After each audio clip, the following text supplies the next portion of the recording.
जय हिंद दोस्तों, स्वागत है आप सभी का अपने यूट्यूब परिवार बीए सेमेस्टर वाला में। दोस्तों मैं कुछ दिनों से क्लासेस कंटिन्यू नहीं ला पा रहा था, इसके लिए माफ़ी चाहते हैं। बाकी आप लोगों की क्लासेस अब आपसे कंटिन्यू होने वाली है, तो आप सभी लोग बने रहिएगा, ठीक है। चले आज के इस क्लास में क्या है, तो आज के इस क्लास में बीए सेकेंड सेमेस्टर का हिस्ट्री या फिर मध्यकालीन इतिहास का हम लोग सिलेबस डिस्कस करने वाले हैं कि 2025-26 में हमको पढ़ना क्या है। तो पेपर का नाम है आपके हिस्ट्री ऑफ मेडाइवल इंडिया 1206 ईस्वी से लेकर के 1757 ईस्वी तक आपको पढ़ना है। 1206 ईस्वी में कुतुबुद्दीन ऐबक दिल्ली सल्तनत की स्थापना करता है और 1757 में प्लासी का युद्ध होता है। जो नवाब सिराजुद्दौला होता है वो पराजित हो जाता है। मीर जाफर बंगाल का नवाब बनता है। अब आपको सिलेबस में क्या पढ़ना है, चलिए उसके बारे में डिस्कस कर लेते हैं। बाकी सारी चीज़ें आप लोगों के लिए फ्री है, चाहे वो क्लास हो चाहे वो रिकॉर्डेड क्लास हो। फ्री क्लास नोट्स पीडीएफ सब मिलेगा कहाँ, टेलीग्राम ग्रुप में मिलेगा, ठीक है। वहाँ मैं सेंड कर देता हूँ, तो वहाँ से आप लोग डाउनलोड कर लीजिएगा। फ्री में आपको प्रीवियस ईयर का क्वेश्चन पेपर मिलेगा। 2-2 3-3 वर्षों में जो क्वेश्चन पेपर पूछे गए हैं वो सब फ्री में आपको मिलेंगे, ठीक है। मॉडल पेपर तो मैं देता ही हूँ, महासंग्राम रिवीजन क्लासेस भी मैं आपको दे दूंगा।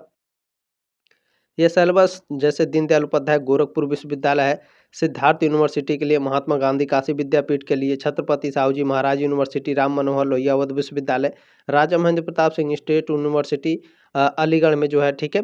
Lucknow university, doctor Bhimrao Ambedkar university Agra, Mahatma Jyotiba Phule Rohilkhand university, और इसमें बीयू झांसी है, ठीक है। अलीगढ़ मुस्लिम विश्वविद्यालय है और चौधरी चरण सिंह यूनिवर्सिटी है। बनारस हिंदू विश्वविद्यालय, महाराजा सुहेल देव यूनिवर्सिटी है, ठीक है। माँ सकुम्बारी यूनिवर्सिटी है। प्रोफेसर राजेंद्र सिंह यूनिवर्सिटी यानी रज्जू भैया यूनिवर्सिटी है। वीर बहादुर सिंह पूर्वांचल यूनिवर्सिटी। कहने का मतलब है उत्तर प्रदेश में जितने भी यूनिवर्सिटी हैं, बिहार की यूनिवर्सिटी हो, राजस्थान की यूनिवर्सिटी हो या झारखंड के यूनिवर्सिटी हो, या उससे जो एफिलेटेड सभी कॉलेज हैं, उन सभी कॉलेजों के लिए है। ये बात आप लोग ध्यान रखिएगा, ठीक है। चले अब आगे बढ़ते हैं, सिलेबस भी देख लेते हैं कि आपको क्या क्या पढ़ना है।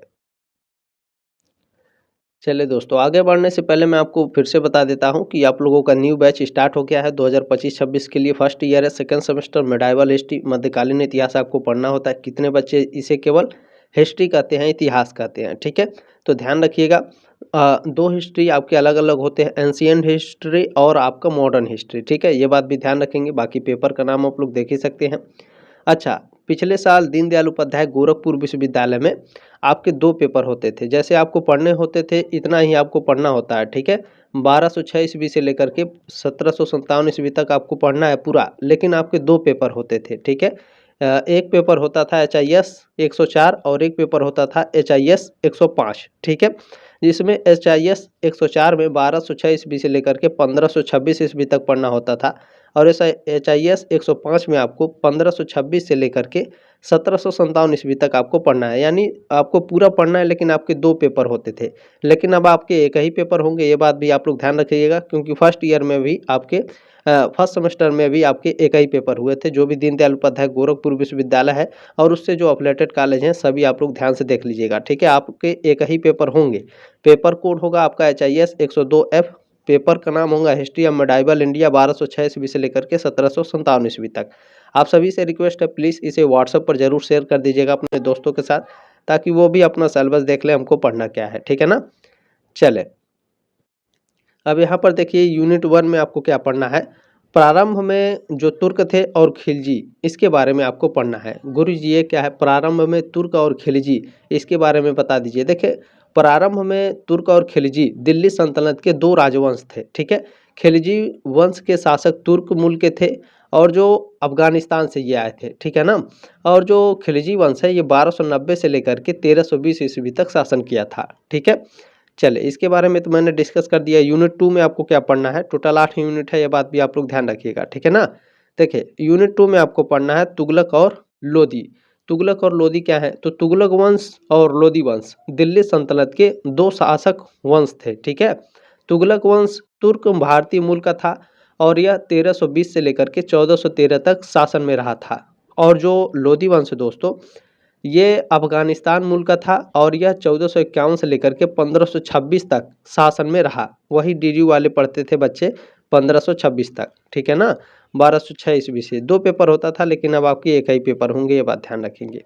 चले अब तीसरे यूनिट में आपको क्या पढ़ना है, बाबर के पाप की पूर्व संध्या पर भारतीय, ये आपको यूनिट 3 में पढ़ना है, ठीक है।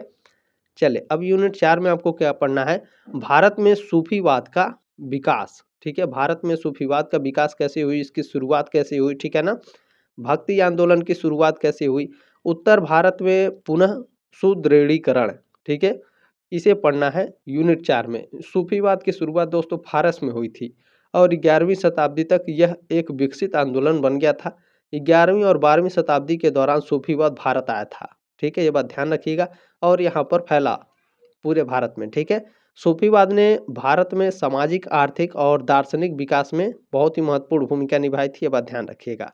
बाकी भक्ति आंदोलन में रैदास है, चैतन्य महाप्रभु हैं, इन सभी को पढ़ना है। ठीक है, तो सब हम लोग डिस्कस करेंगे और सारी चीज़ें आपको बिल्कुल फ्री में मिलेंगी। ठीक है ना, चले यूनिट 5 में आपको क्या पढ़ना है, देखें अकबर से शाहजहां, मनसबदारी व्यवस्था, राजपूत और महाराणा प्रताप के साथ इनके संबंध कैसे थे अकबर और शाहजहां के, और इनके बीच में धार्मिक नीतियां कैसी थी, इनको पढ़ना है। ठीक है, अच्छा चले मनसबदारी प्रणाली क्या होती है थोड़ा सा मैं बता देता हूँ। देखिए मनसबदारी प्रणाली मुगल काल में प्रचलित एक प्रशासनिक व्यवस्था थी। इसे मुगल सम्राट अकबर ने शुरू किया था मनसबदारी को। ठीक है, इस प्रणाली में क्या होता था, अधिकारियों के जो पद होते थे मनसब, ठीक है, अधिकारियों को दिए जाते थे। यह जो पद है उनके सैन्य कौशल और प्रशासनिक क्षमताओं पर आधारित होता था। ठीक है, चले आगे आपको क्या पढ़ना है यूनिट 6 में। यूनिट 6 में आपको पढ़ना है औरंगजेब, राजपूत, धार्मिक और दक्कन नीति, मुगलों का पतन और विघटन कैसे हुआ है, इसको पढ़ना है यूनिट 6 में। ठीक है, दक्कन नीति क्या है, दक्कन नीति मुगल सम्राटों द्वारा दक्कन पर विजय हासिल करने के लिए बनाई गई थी। यह नीति का मकसद था दक्कन और दक्षिण भारत पर कब्जा करना। औरंगजेब की दक्कन नीति मराठा शक्तियों को खत्म करने पर केंद्रित थी। ठीक है, चले